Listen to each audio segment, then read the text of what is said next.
awareness and control of your body would definitely be useful to learn to fly. Yeah. Yeah. Yeah, and to me as well, it was going from walking to being in a chair, finding new ways to feel me myself. It was a way to use muscles and muscle memory, basically, that I couldn't use sitting in a chair. Yeah. And that's helped feeling good and comfortable in the tunnel in the wind and trusting the wind, which made a big difference. Good, good. Wonderful. Well, speaking of trust, so I know Chris and Jazz are kind of hosting you a little bit while you're down here, but you put a lot of trust in them the day you arrived, didn't you? Because they took you out on a boat, is that right? Yeah. Can you tell us what you all got up to? So did you go straight from Sydney Airport? No. Yeah, we had a night's sleep, a short night's sleep, but and then we woke up in the morning and we went to Sydney Harbour, where we got onto a speedboat to go wakeboarding in front of Sydney Opera House and Sydney Harbour Bridge.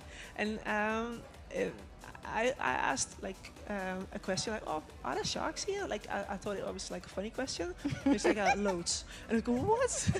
And he's like, "Oh, you will put a band on your wrist and on your ankle and you'll be fine." And I trusted my whole life, at least that's what I thought, on 2 bands on my body, and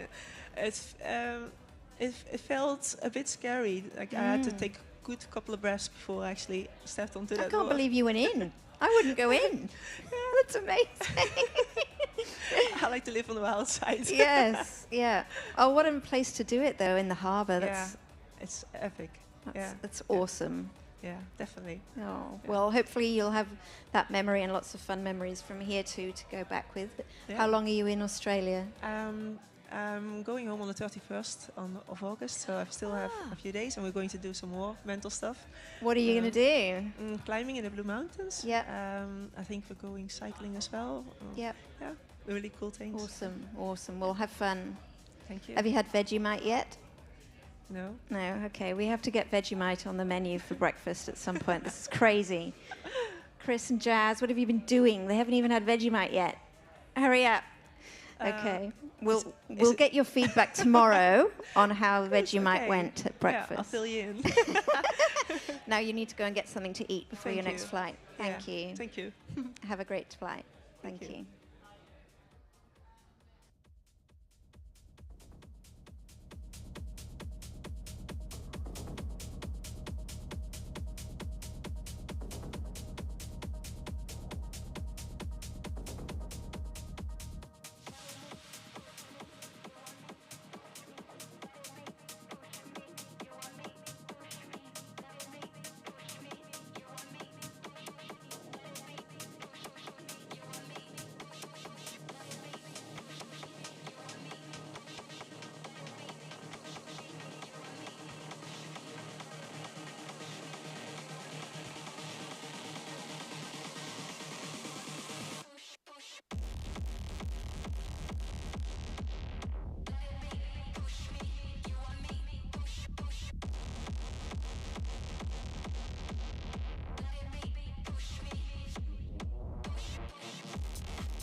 And you get to show off your adaptive athlete. Yeah.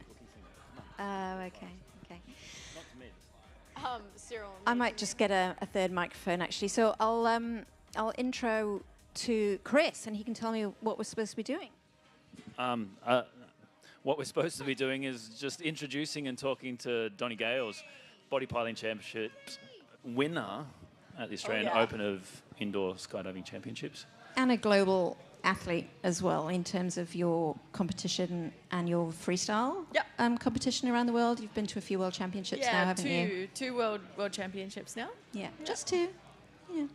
Just a little bit humble and woman of few words when it comes to self-accolades, but very accomplished and very fortunate to have Donnie as my coach pretty much very regularly. Yeah. Yeah.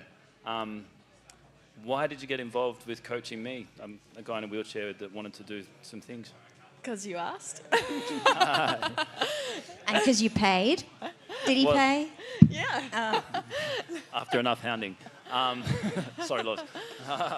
But so you ended up, I think I entered the first Handifly competition and you got an email. On accident. Yeah, Whoa. yeah. And I got emailed in somehow and I was like, what is this? And what are you doing? And it's like, I don't even know. And yeah, it was all pretty much a big accident. Well, not really. It was 2 a.m. logic, and then you woke me up asking what I'd done, and I couldn't remember. But anyway, I entered the first Handifly competition. And I put you as a reference. Yeah, and you entered it with was it 2 weeks out? Yes, I had no lead-in time to train. Absolutely none. Or logistics of planning how you were going to get to Europe as well from Australia in that time frame. So yeah, I mean, I really was doubtful that you were actually going to make it there, but you made it work and you got there. Somehow the thing happened, and I got to meet all of some of the international athletes in Jerome to start with, and then meet all these other guys through that. Yeah.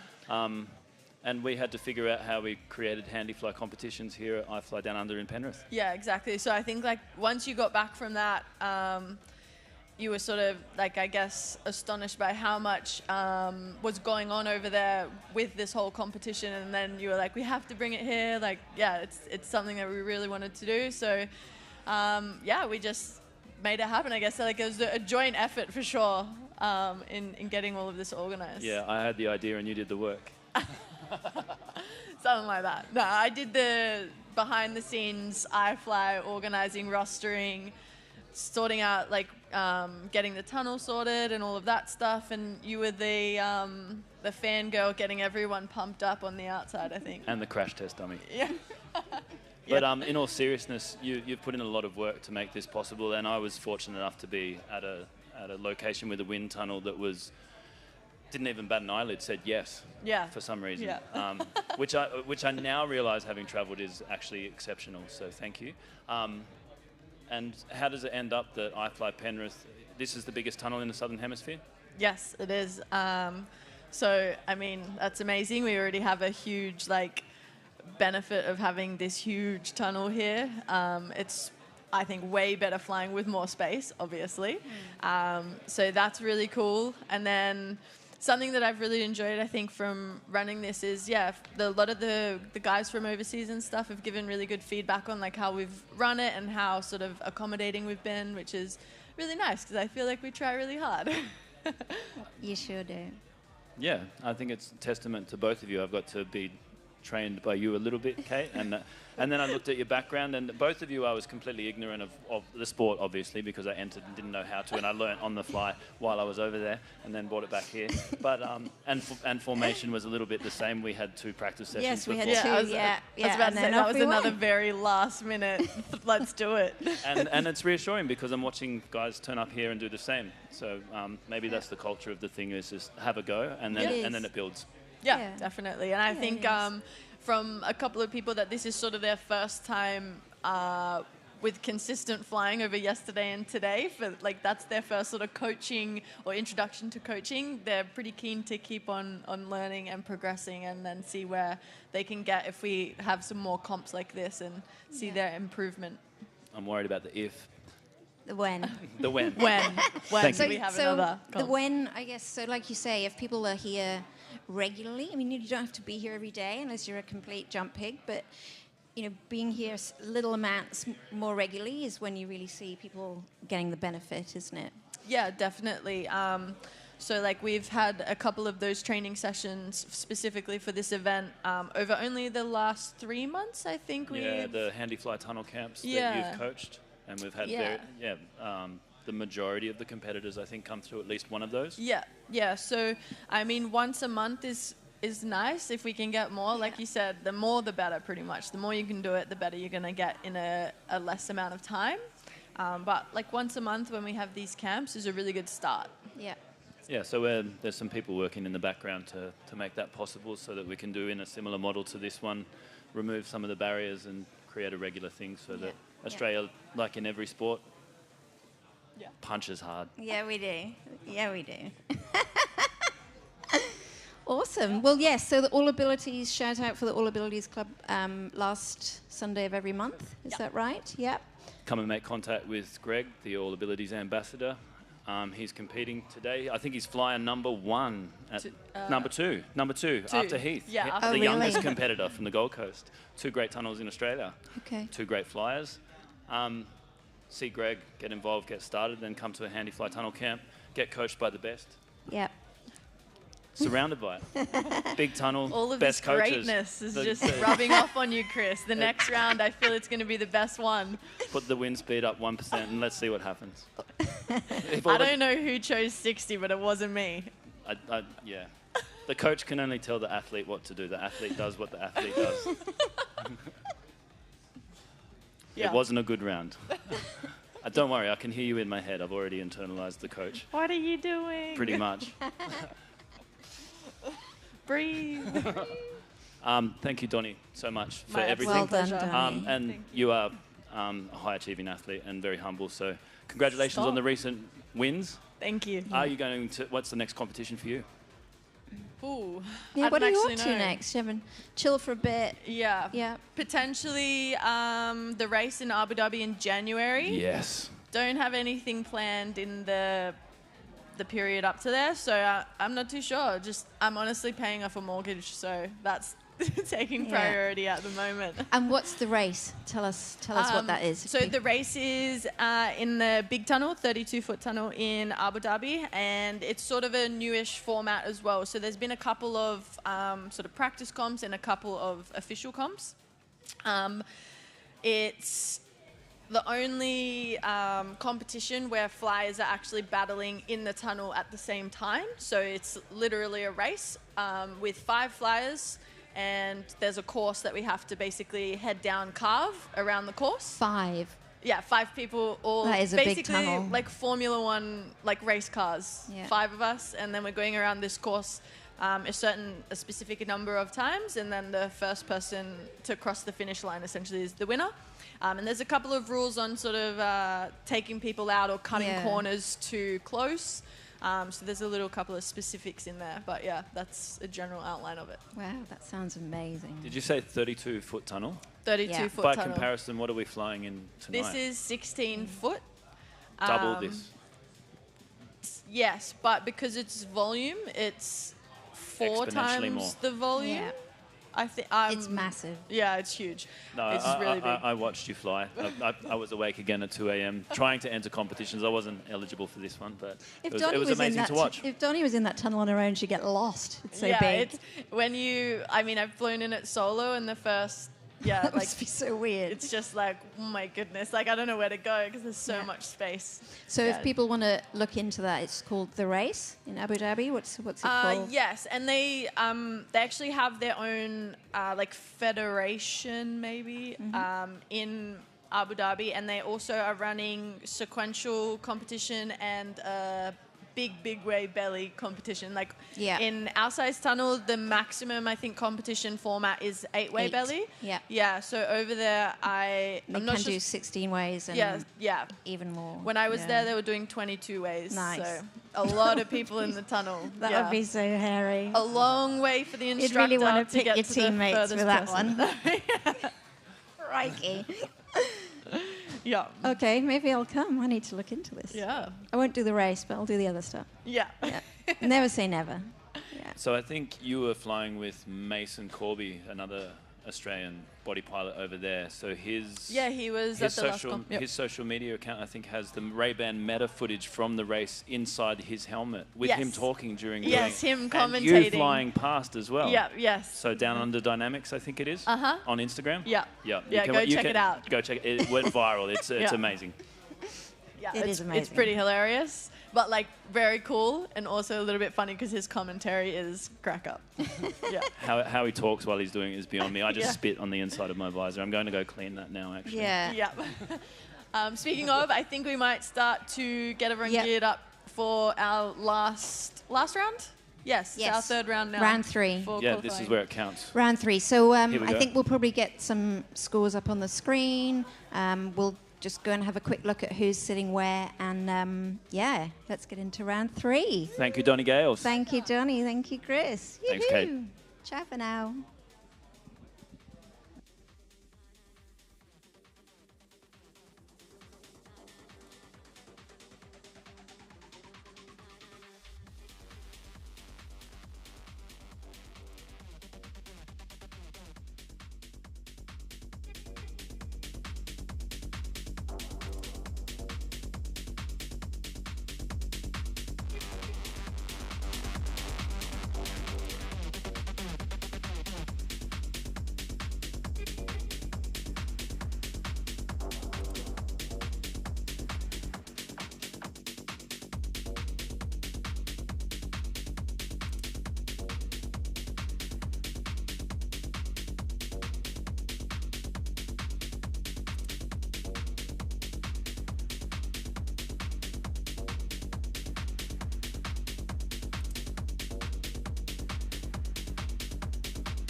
destiny. Every thought you think, every emotion you feel, anger and success. Science calls this epigenetics. When you focus on love, vitality, when you allow fear, how your mind perceives the world. What you think, feel, and say is shaping the code that runs your life. Speak words of power. Think thoughts of possibility. Visualize the reality you want to create. And let your blood carry those instructions to every cell in your world.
All right, so everyone's gearing up for round 3. Let's go. Woo! Yoo-hoo! So while round 3 is starting, we're just going to take a moment to have a chat here with Demi. Demi Boyd. Hey, how are you? Very well, thank you, Demi. Thanks. And tell us, how's the night going for you so far? How's the day going? Look, I'm much more comfortable in the water than I am in the air. I know that for sure. Skydiving is something I thought I'd never try because I never wanted to jump out of a perfectly good aeroplane. Yep. But this has been quite fun, quite challenging as well. Different issues going on with the body on different days means every time I've been in the air, it's behaved differently. Yeah. Yep. And when did you start indoor skydiving? How long have you been flying? Oh, about 3 weeks ago. 3 weeks? Maybe, yeah. Just maybe Denny's another one that says yes to our stupid ideas. why not? 3 weeks, and now you're in a competition. It's Yeah, impressive. it's probably my 5th time in the air. In the air, yep. So second last time I headbutt the wall. I'm going to try not to do that again. Yeah. Unless I'm Please aiming do. at a target. Yeah. Yeah. I don't know, do helmets work on the targets or is it just palms? I'm actually we'll have not to sure ask the whether judges. it counts if you headbutt the target or not. I'm going to say yes. If my hand's touching the helmet. Oh, wow, that's Greg doing his round 3. And Demi, so the other thing I heard is that you're one of the many strings to your bow is music. Yeah. Can you tell us a little bit about you and your music career? Look, I've been a DJ quite a long time, maybe 25 odd years since I've seen the technology change up until where it is today, which is amazing. But look, I reconnected back with music after I had my accident, and I was lucky enough to be able to live stream from the hospital bed about 300 of the 340 nights I stayed. I was live on air on Twitch, and that sort of kept me going and kept my mental health as high as it could be. Yeah. And yeah, music is like, it's important to reconnect with the things that you love after you have an accident and spinal cord injury, and music was that thing for me. Yeah. Fantastic. So if people want to find you or listen to your music or any events you're doing, how do they find you? Just on Twitch. Twitch? Yeah, so it's called DBS Techno, or you can find me on Instagram, aka_DBS. DBS. Wicked. And I heard you're leading the party tomorrow. Yeah, You're in charge. so we'll give the decks a bit of a whirl on tomorrow night after everything's done. I've been lucky enough to be playing at some clubs in the city, and so I've got a bit of a warm-up for the weekend. It'll be nice. Yeah. We had training on Sunday morning last week, and Denny was supposed to be there, but he was still DJing at the club at 7 a.m. So I remembered with 10 minutes to spare. he's like, I'm sure I need to be somewhere. Oh no, one drink and that's it. Like, yeah, gone. Can't be trusted at all. Yeah. Well, all the best for round 3. Thank you. Don't go too hard tonight because you know you have the semi-finals and the finals Well, tomorrow. I think the trick was to do so bad today that you don't have to fly again tomorrow. We'll see if that's the case. Okay. Yeah. Thank you very much, Demi. Good Cheers. luck. Nice to meet you.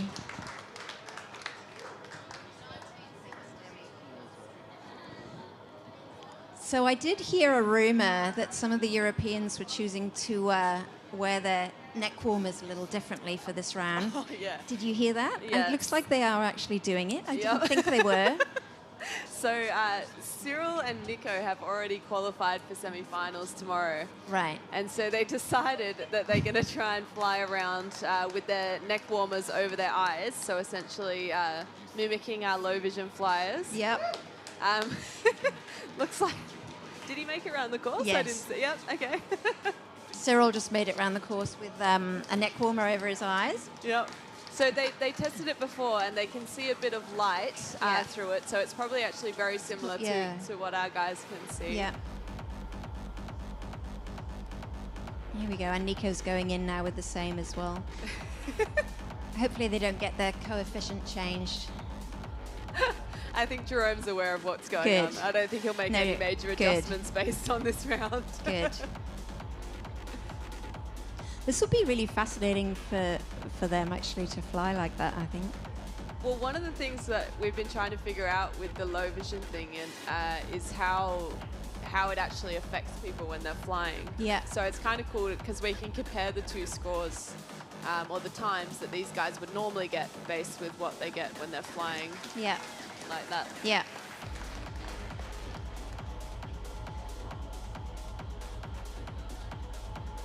There he is, finding his way out, going Nico. He can't see the door. So, Jazz, have you been able to see the scores after round 2? Have you seen them? Yeah. Would you give us a little rundown? Yep. So most of it was pretty unchanged from the first round. We had a swap of leader. Looks like that may have changed back now. We'll see. So Nico and Cyril are currently battling it out for second and first. Yep. And then we've got Sabrina in third. Yep. Heath's still currently leading our Australian team. Go Heath. With Chris, then Greg, then Andy, then Jacob, then Denny and Lamore. So, and that's the round without our vision impaired flyers. Okay. So for our Australian flyers, last time I checked, Tom was actually leading, which looks like it's still the case. So Tom's on top of the Australian flyers at the moment. Tom's in the lead after round 2 amongst the Aussies. Yeah, yeah. Brilliant. So he's the one to beat at the moment. Well done, Tom. There we go. Sabrina doing her elegant thing. She completes her round 3.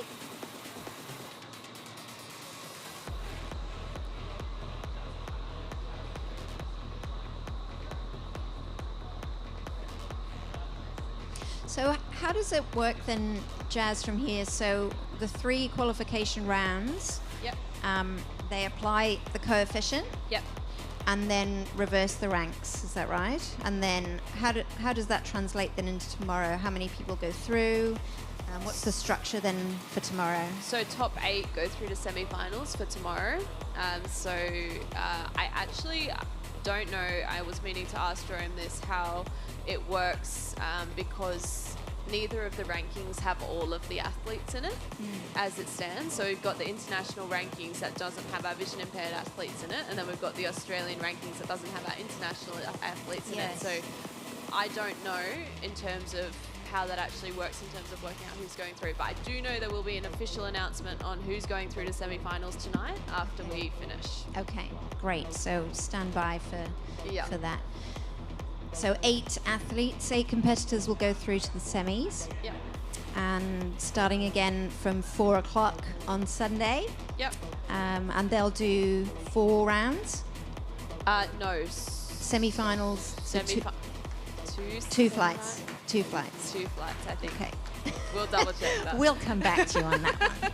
We'll find someone who knows. Yeah. There we go. Chris is finishing his round 3. Is Chris having a good time, do you think? Chris is having fun. Good. I think he got, like a few of the flyers, he got a little bit thrown by the change of direction.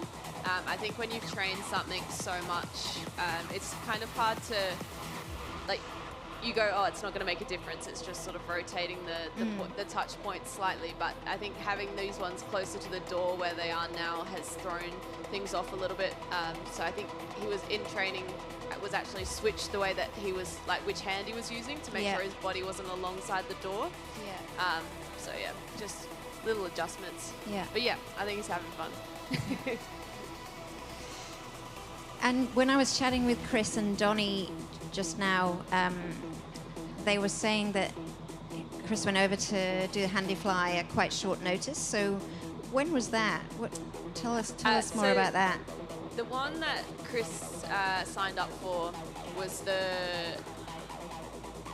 I think it was the British one that would have been in November last year. Right. And yeah, he saw it online and he signed up and he thought it was the next year, but it was actually in about 4 days. So he saw something online. He'd been flying for how long? Maybe 6 months at that point. And he said, I want to go to that. Yeah. Did he sign up and then tell you, or did he tell you and then sign up? No, this is the middle of the night. So he signed up in the middle of the night. Okay. And then, woke up and said, we're going to go and do this. And I went, okay, that's in a week. He's like, no, it's next year. And I was like, no. It's next week. Yeah. In Britain. Actually, it was in France. In France. So it was the British champions, but it was held in France for some reason. I don't know why. He actually didn't make it to that one. Yep. But we did make it to the next one, which was about 3 weeks later. Okay. So. And that must have been pretty amazing experience, being at a big competition in Europe. Yeah, that was cool actually. The one we got to was the Prague one. So it was the Czech Nationals. Oh, wow. But they held it as part of the Nationals, which was awesome because it was sort of, we were in there while all the guys were doing their 4-way formation flights and really high levels of flyers. Everyone was super focused and super excited. And, so they were having their Czech indoor nationals, and the Handifly is part of indoor nationals. Yeah, so they ran it as just another category within nationals, which is what we're hoping to do next year. Yeah, so it becomes, all these flyers will just be, amongst everyone else and just competing, same as everyone else. Yeah, just another discipline. Yeah. Exactly, yeah.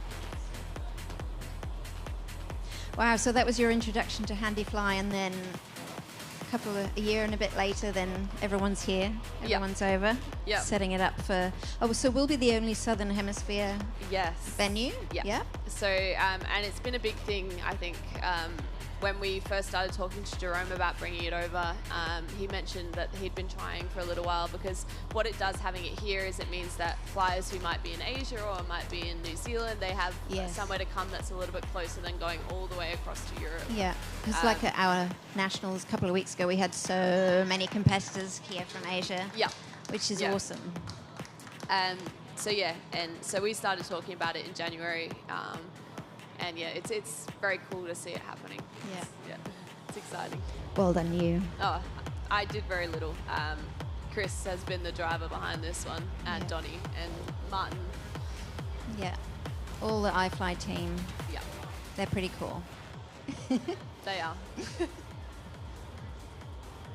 So where are we up to? So we've got Joe coming in now, rocking the Ray-Bans again. Joe is just having a ball. She was just so full of life and energy when I had a chat with her. What a girl. She's really up for trying everything and doing everything, isn't she? Yeah.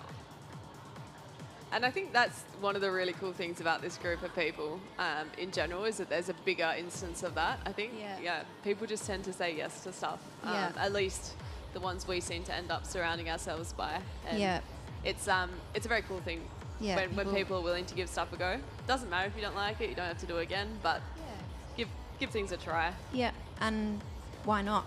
Yeah. There she is, done. Nice run. Look at her, big thumbs up. Love it. She's happy with that She is so happy. Nice one, Joe. Oh, and getting a hug from a fellow competitor. How lovely. And Limor is here. Limor's about to get in. Yep. I'll have a chat with Limor when she gets out, I think. See how she's been going.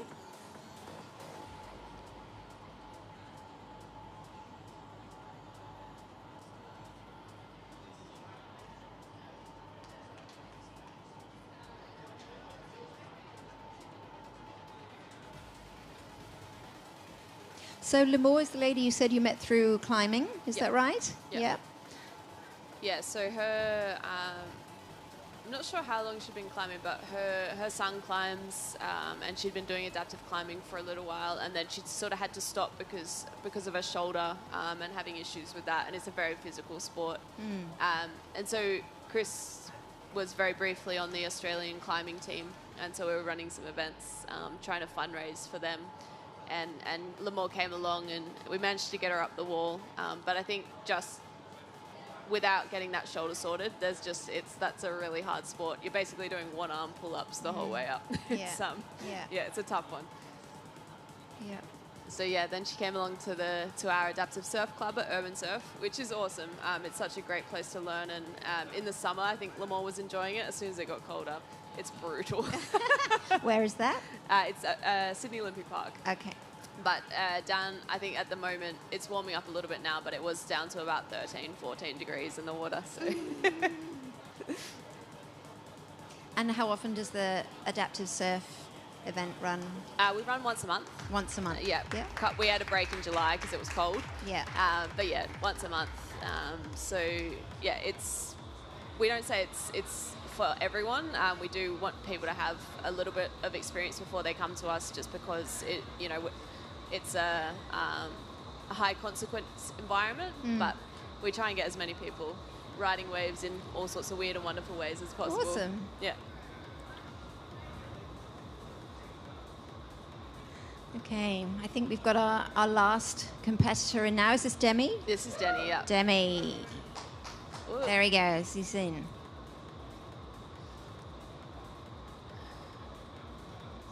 Yep. There's B, just completing his turn. How did you feel doing it blindfolded, Nico? Crazy experience for me. Nico, what are you doing, you crazy cat? Yeah, to be honest, Cyril had the idea, and I was like, oh, sounds interesting, sounds funny a bit, so let's try. And no, honestly, we have people with visual impairments here, and I was wondering, okay, how much can they see? I had an idea, and I talked to them about, okay, the lights are visible. Well, So but you had a as chat with soon as I put this on, I figured out, okay, getting into the entry chamber is a challenge itself. Yeah. I could see the lights very well. Everything felt very calm. And I could even do some carving because there are some lights in the ground. But it was a tough challenge to find out of the tunnel. There's only one green light, which is a little bit away from the door. Yeah. And I wasn't pretty sure how far away it is from the door. And as you see my exit, it's a little bit more speed. Yeah. You don't want to miss the door. Yeah. After they moved the targets, we had to put those lights up for Tom because without them, there was no point of reference in the tunnel. Yeah, no navigation. 100% understanding from my side. 100%. I was happy that they were guiding me out of the tunnel. Yeah. But the funny thing is, I bet this time was faster than the one before. It was actually a pretty fast time. For me, it felt. For me, this is my personal experience. Just by more or less blindfolding myself, I think I can't compare it to the visual impairments that others have. It's just kidding, to be honest. But yeah, I had more focus on the lights. There was nothing that was disturbing. So less peripheral. Yeah. Yeah. Normally in a wind tunnel you have many reflections. You also have the people outside, and you have to set your focus. That's my focus by itself. Yeah. It was a nice experience. If the time is good, from now I'm always going blindfolded. Let's see. It's an interesting experience, interesting experiment. I can recommend, if you are flying stable, just try out to put a bandana over your eyes and get this experience. Yeah. Thank you. Thank you for bringing that new element. Thank you. Thanks for being up for it. What's Cyril's idea? As I said, I just took part. Cyril. Who, me? Moi? Hello there. Come on in, young man. What's your name? Hey, Kate. My name is Jacob. Hi, Jacob. Hello. Lovely to meet you. We haven't met properly yet, have we? Hello. No. So, Jacob, tell us about you. Where are you from? How did you end up flying? What are you doing here? Yeah, so I am living now in Melbourne, in Victoria, but I was actually a local here in Penrith, New South Wales. I had a spinal cord injury probably 200 meters away from here. Did a front flip, landed on my head, and I spent 9 months in hospital just learning everything again, kind of like how I'm doing here. How you're doing tonight, literally. Event. Yeah. Yes. And I just reflect on every time I cut down a couple of seconds. It reminds me of when I was in hospital. I couldn't sit up straight, even for 1 second. So those seconds did count, and I met a goal just to sit up for 14 seconds for 1 week in hospital. Yeah. And that was a realistic goal, and I think here I can apply something similar. My mind's wanting to do a lot of things, my body is not wanting to do it. Yeah, and I got a huge support around here. Everyone's guiding me, making really good feedback. And yeah, I've got my daughter here as well, supporting me. Lovely. What's your daughter's name? Chelsea. Chelsea! Chelsea's in the house! Come on, have a sit on Dad's lap. Come on.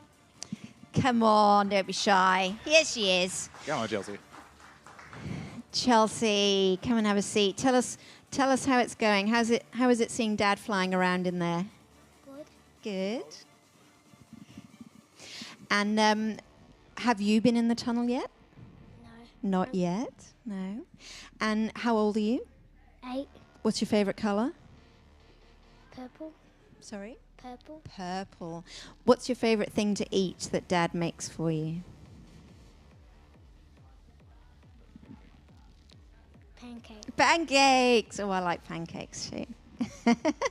So, Jacob, you said you're based in Melbourne, is that right? Yeah, yeah. And when was the first time you came into the tunnel? Oh, I think the first time I've been in the tunnel was before my injury. Okay. Yeah. Yeah. And then so maybe at 7 years ago. Okay. Yeah. I've been probably like 5 times, and so I'll learn a lot this last couple of days. Yeah. But after going in with a spinal cord injury, it was different, completely Yeah. different. Like Yeah. you learn to understand your body's like function and capacity. And I think before I was just free falling. You know, I'm thinking about it a little bit differently now. It's quite meditative. Yeah. Yep. I can identify with that. Yeah. Yeah. And in terms of you and your experiences of sport and things like that, tell us a bit more about you and your journey. I thought wheelchair rugby was a pretty cool sport. When I was in hospital, I heard about that, and I did that for a while. But now I'm thinking, how do I find a sport that's not so high impact? And I'm really like cautious about like the impact to the brain, and I want to set myself up for long term. And this sport is something where the community is really supportive, but also I feel like it's sustainable, where I'm not getting hit to the head or anything like that, falling out of a chair. Yeah. Yeah, you get to jump in and you're responsible for your own body and your own space, and no one's going to smash into you. Yeah. Unless you choose to start flying with other people, of course, but yeah. Oh, yeah. Yeah. I'm looking forward to that, actually. Yeah? Yeah. Okay. I'm sure we could make that happen. Oh, okay. Well, you know, you've only been in 7-8 times now, is it? Yes. Yeah, yeah. And I think when Jazz and I were sitting here, we just with each flight, you can see people learning and adapting with their bodies. So I'm sure with just a tiny amount more practice, you'll really start to feel a difference. Yeah, I absolutely. hope so. I hope so. Yeah, thank you. Well, nice to meet you. Thank you for coming. Good Nice luck to for meet the you. competition. Thank you. Chelsea's first flight's tomorrow, so. Oh, really? Yeah. That's exciting. What time are you flying tomorrow? 10. 10 a.m. Are you going to have pancakes for breakfast? Yeah. Well, I hope they're nice fluffy pancakes so they can help you fly. Well, I hope it's fabulous. Enjoy. Thank you. Enjoy the weekend. Good luck tomorrow. Good luck for the rest of your flights. Any you very words much. of wisdom for Dad, for him to win? He did a good job. He did. He did a very good job. Thank you. Thank you, Chelsea. Thank you. Thank you, everyone. I think Thank we you. finished round 3. Everyone's finished their round 3 flights, so we're going to check out some scores, and I think then Jerome will probably have some announcements. Thank you. Have some announcements for the next day. All right. Oh, here we go. Chris is on his way over. Chris, come and tell us what's going on, Sensei. So everyone's done round 3. They have. Yep. How was your round 3? Terrible. Oh. No, it didn't feel as good. I tried the extra wind speed, maybe a little bit too much. But Okay. I think the top 8 are going through tomorrow, so I'll need to look at the leaderboard, and I don't Yep. know yet. I haven't actually looked. I went and got some dinner, which is delicious over there. Okay. Uh-huh. So we'll put the leaderboard up on the screen. Everyone can see where we're at. Yeah, the leaderboard's already up, I think, and Okay. going up if it's not already. And we're going to enjoy some music. Nico's going to practice with Jazz the art of human flight in the tunnel, I think, and these guys are going to work out how to fly. They're putting on their performance, which I think you guys were talking about a little bit Amazing. earlier. Yep. We're going to have some live art, live music from Denny and Daniel. Yep. We're going to DJ the event and the closing celebrations afterwards, the awards ceremony. Party. Yeah, Party. now it's just time to chill out, and we're back here from 3:30, 4 p.m. I think is flight time start, Okay. and we'll see the finals for both the international and the Australian champions Very in the exciting. Handifly race and the Australian Open Indoor Skydiving Championships 2025. Yep. Thank you, Kate, for keeping everyone entertained. Oh, it's my interviewing pleasure. everyone and meeting everyone. It's been so lovely to meet everyone, and yeah, thanks for the opportunity to come and see you all fly. So I guess we'll leave the leaderboard up on the screen, and then will there be any announcement later for the people here, or everyone's just going to chow down and hang out for a bit? I think everyone is really hungry, having Yeah. held out from eating until they finish flying and competing. Yeah. So, Oh, there we go. There will be. Neat. So up on the screen, it'll come up, and then Yeah. you can check the Facebook website and Instagram accounts for iFly Sydney and Adaptive Flight, Adaptive Yeah. Athlete Academy. Yep, all the iFly information. Oz. Yeah. Exactly. So it'll all be up on there. So thank you. Okay, Yeah. great. Thank you Stay very tuned. much. Thanks, everybody. See you tomorrow. Ciao.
bang the shit out of you.